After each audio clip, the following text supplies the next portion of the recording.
Magandang araw mga bata! Magandang araw din po! Bago natin simulan ang ating talakayan, ay magkakaroon muna tayo ng isang aktibidad. Hahatiin ko kayo sa dalawang grupo. Ito ang unang grupo at ito ang ikalawang grupo. Ang gagawin niyo lamang ay buuin ang mga puzzle na ibibigay ko sa inyo. At pagkatapos ay ipipresent ninyo ang mga larawang ito sa unahan. Ang unang grupo na makakatapos ang siyang panalo. Meron lamang kayong 5 minuto para gawin ito. Okay? You may start now.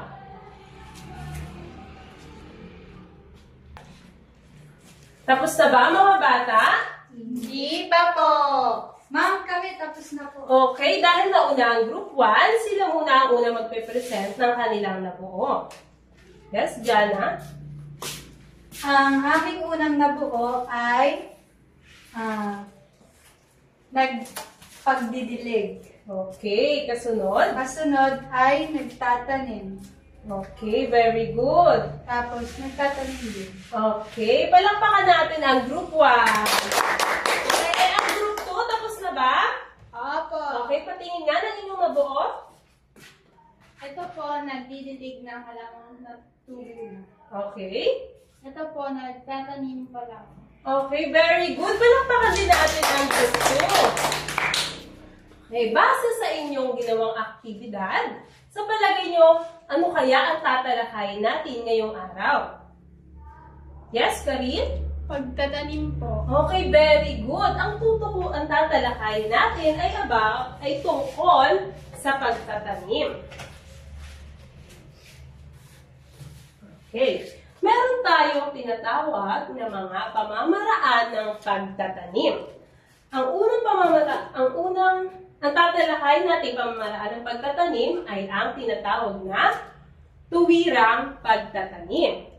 Kung saan, ginagawa ito sa pamamagitan ng paghulog kaagad ng butos o binhi kung saang bahagi ng lupa ito ibig patubugin. Halimbawa, kung magtatanim ka, di ba, karaniwan sa mga tinatanim nating halaman ay may buto. Kung nais natin itong padamihin, itatanim natin ito direkta sa kanyang lupa, kung saan natin gusto itong patubuin at palakihin. Nakaranas na ba kayong magtanim, mga bata? Opo.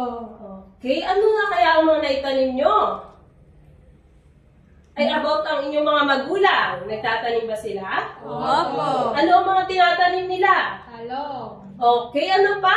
Palay. Palay, very good. Okay nga, ito naman ang mga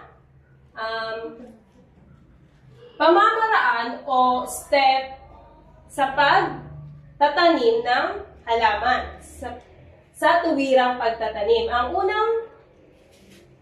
unang hakbang ay diligan ang inihandang lupa at hayaang makasipsip ng sapat na tubig. Halimbawa, nais mo magtanim. Siyempre, may lupa doon sa inyong bakuran. Ano? So, karaniwan, para mas madali nating matamnan, kasi matigas pa yung lupa doon, bubungkalin natin, ay kailangan muna natin din basain yung lupa. Ano? Para mas maganda yung ating lupa. Okay? Para madali nating mapagtaniman. Kasunod, ulit, ano nga ang unang hakbang para magtanim? Diligan ang lupa. Okay, very good. Kasunod, gumawa ng hanay sa pamamagitan ng paglalagay ng tulos sa magkabilang dulo ng kama o pagtatali ng pisi sa bawat tulos. Halimbawa, kung mapapansin nyo sa inyong mga tatay, pag nagtatanim, di ba, magbubungkal muna sila ng lupa katulad ng unang hakbang.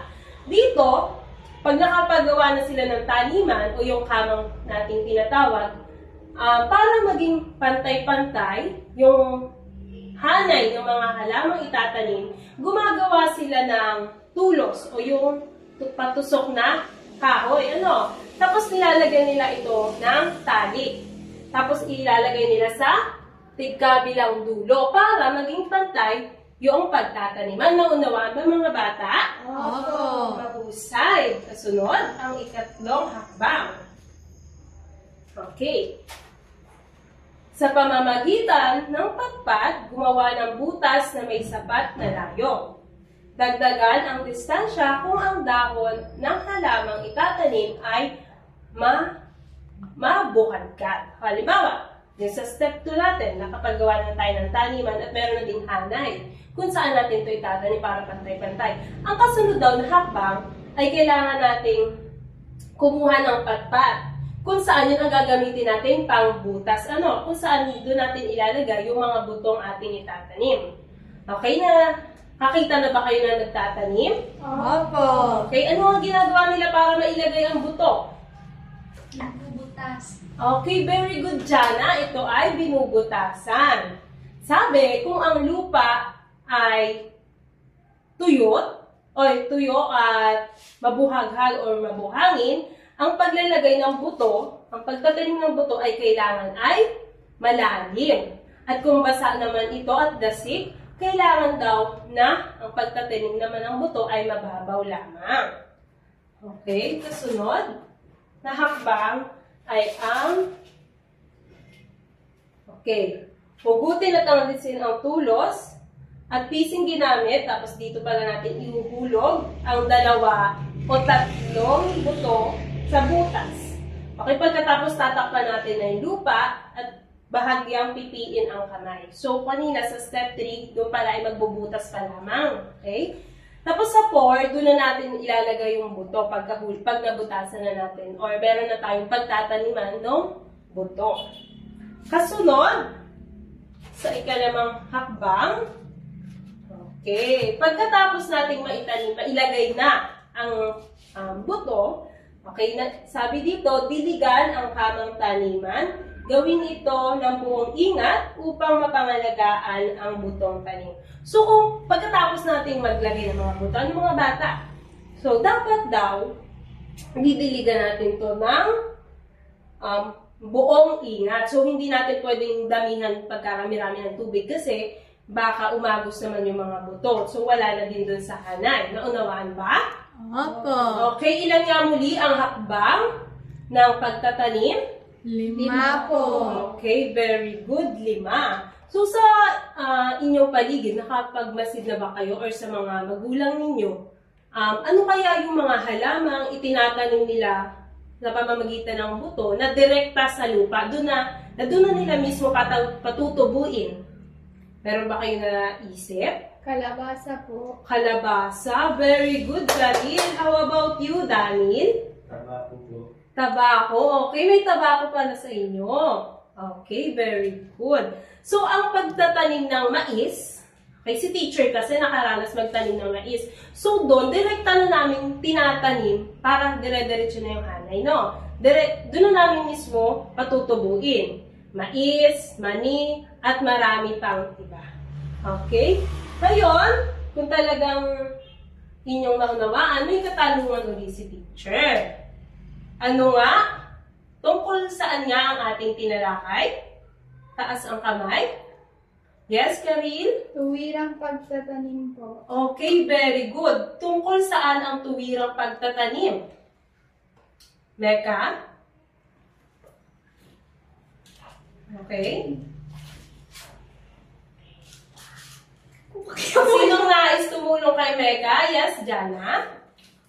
Ang tuwirang pagtatanim po ay ginagawa sa pamamagitan ng paghulog kaagad ng buto o binhi kung saang bahagi ng lupa ibig itong patanim. Okay, very good. Muli, linawin ng teacher, ang tuwirang pagtatanim ay ang pamamaraan kung saan dito natin, direkta nating inuhulog ang binhi sa lupa kung saan natin ito nais patubuin. Okay, very good. Ngayon naman, meron uli kayong aktibidad. Hahatiin ko kayo sa 2 grupo. Ito muli ang unang grupo at ito ang ikalawang grupo. Ang gagawin nyo lamang ay ipepresenta ninyo kung paano nga ba ang proseso ng pagtatanim. Okay, dito ang group 1 at dito ang group 2. Okay. Sino ang nais pumunta sa unahan? Okay, pahingi muna si teacher ng tubig. Okay, very good. Sino kaya ang unang magpe-present? Paano kaya, group 1, paano kaya ginagawa ang pagtatanim? Ang tuwirang pagtatanim.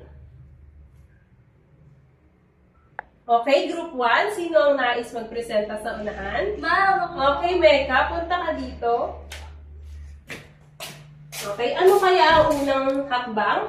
Ang unang hakbang sa pagtatanim ay una, pagtuyo ang lupa ay ating babasain. Okay, kasunod. Pangalawa, lalagyan natin ng butas ang lupa. Pangatlo, ilalagay na natin ang ating itatanim. Okay. At pang-apat ay ating didiligan ulit. Okay, very good. Tama kaya ang ginawa ni Mecca? Opo! Okay, how about the group 2? Okay, meron tayo dito mga lupa. Ano? Sige nga, paano kaya? Ay, Aril? Ang una pong gagawin ay babasahin ang lupa. Okay. Sunod po ay bubutasan. Tapos ihuhulog na po ang mga buto. Okay. At tatakluban at didiligan ulit. Okay, very good. Palakpakan natin ang dalawang grupo. Ngayon, sa palagay nyo, kaya nyo na kaya makapagtanim sa inyong tahanan? Opo! Okay, kung kayo naman ay magtatanim, ano ang nais ninyong itanim? Jana? Mais po. Mais? Wow! How about Daniel? Ano po? Sitaw? Sitaw, magaling. Okay, bababa na natin ito.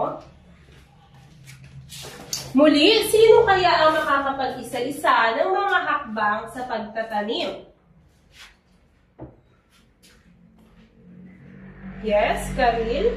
Ang una pong hakbang sa pagtatanim ay diligan o basain muna ang lupang pagtataniman. Okay. Kasunod po, Una ay, ano nga sabi ni Karil? Ulitin nyo lang mga bata.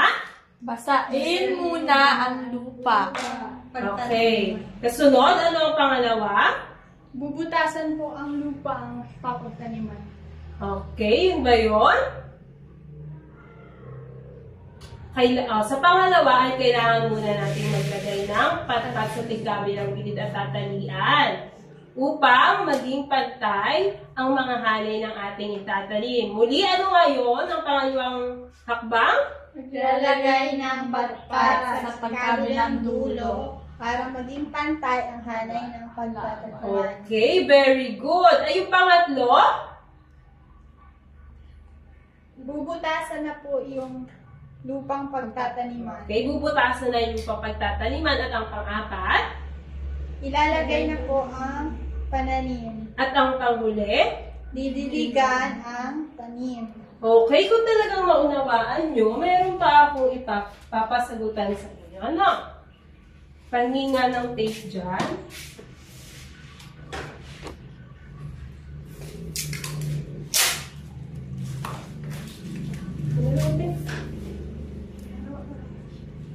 Okay. Kunin ang inyong papel. Ito na lang ano. Sige. Kunin ang inyong papel at sasagutan ninyo ang mga larawang nandito. Kailangan nyo lamang pagsunod-sunodin kung ano kaya ang unang prosesong ginagawa sa pagtatanim.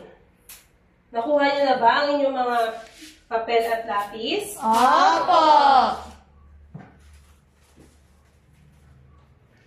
Okay, pagmasdang mabuti ang mga larawan, mga bata.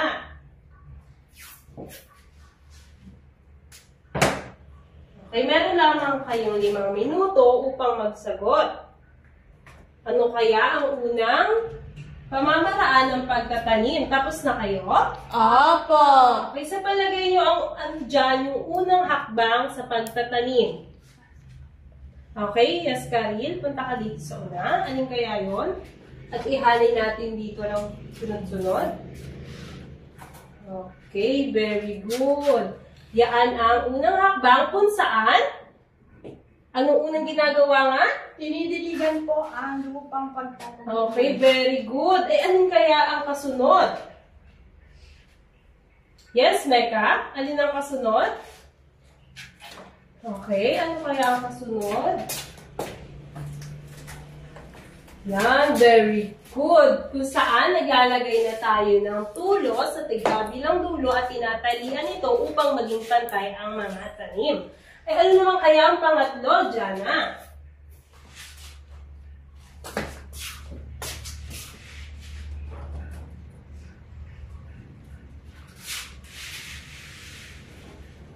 Okay, very good. Ay ang pang-apat naman. Yes, Mayan?